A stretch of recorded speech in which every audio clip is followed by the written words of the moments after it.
The chief problem we have is that in a traditional healthy culture, you wouldn't have to think about this. You know, elders and mentors would come and rip you from your bed in the middle of the like night and thrust you and a bunch of your like peers into a rite of passage that you would be in and the culture would hold you in. That's not what we have now. And maybe the first step of this rite of passage is facing the grief that no one is coming for you. No elder, no, as far as I can tell, none of us are living in a intact enough culture outside of maybe a few still First Nations groups on this planet where people are going to come and just do that for you. So we're in this really tricky place where essentially we each need to take the responsibility for our own rites of passage.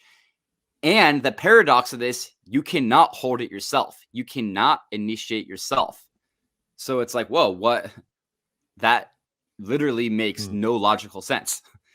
And this is really interesting to name why, though. Why can't you do it yourself, right? Because my understanding, and by yourself meaning, it's almost like you cannot both hold the container as well as surrender to it at the same time.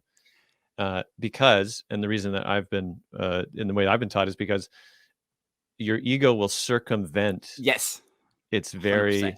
desire to want it to happen, right? Because then it just becomes a heroic, hey, look what I can do, right? As opposed to the thing that actually is meant to get underneath the ego and actually have it confront the very alchemical, wildness. So, okay, over to you again.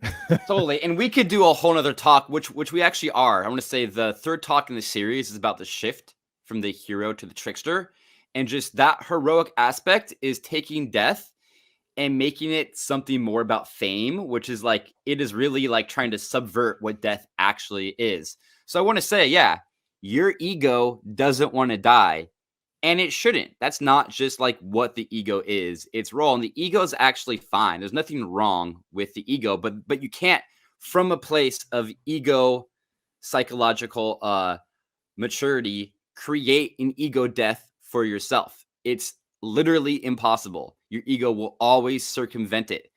But so there is something of this like courtship with the unknown and with this process. And I want to say there is no program, and I'm somebody that is currently stepping towards running adulthood initiation programs. And even then, it is beyond the scope of any programmatic thing because it is nonlinear and it always inherits a certain sense of a certain kind of relationship and bowing to the mystery of it.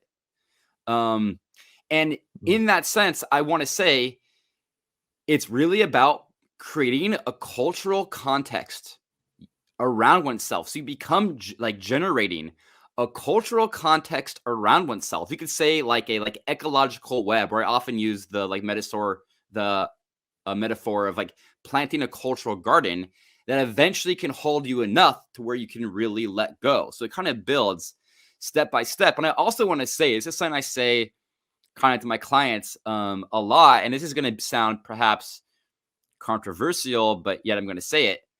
Modern therapy doesn't work if it does nothing to change the cultural context you are in, because part of the brokenness that we are all dealing with and going to therapy for is due to having been born and raised and developed and hurt in a broken cultural context. And yeah, I'd say that therapy is a pretty key element for most people in their healing journey and in their greater initiatory process. It just cannot be the only thing.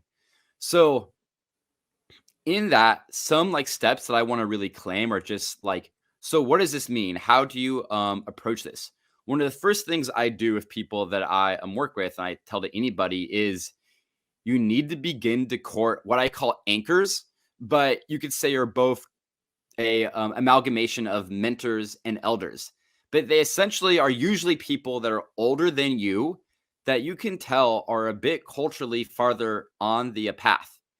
And there's this way of courting a relationship. And this, to me, it's like, it's so basic and so inherent in traditional culture, but it's pretty actually like out there for most of us that were raised in a modern mass culture where we also were forced to go to school with people exactly our like age, and this like prison of being yeah, like being competitive and being a prison of peers is where you are courting a relationship where you are actually creating a some kind of container where you're being like, hey, I see you as a mentor, which means I'm willing to default some sense of power and some sense of holding to you. Not that I'm giving away all of my power to like you to tell me how to like live my live my life, or that I think that you are like always right. And again, that's a fine line that one develops, but you need to become held by people that can actually hold you, that you trust,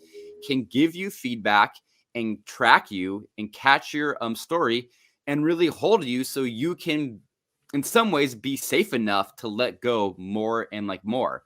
So that's, I say, one of the first steps is really slowly over time courting these people that can hold you. So already there's a cultural context being built for you to step deeper into this journey with.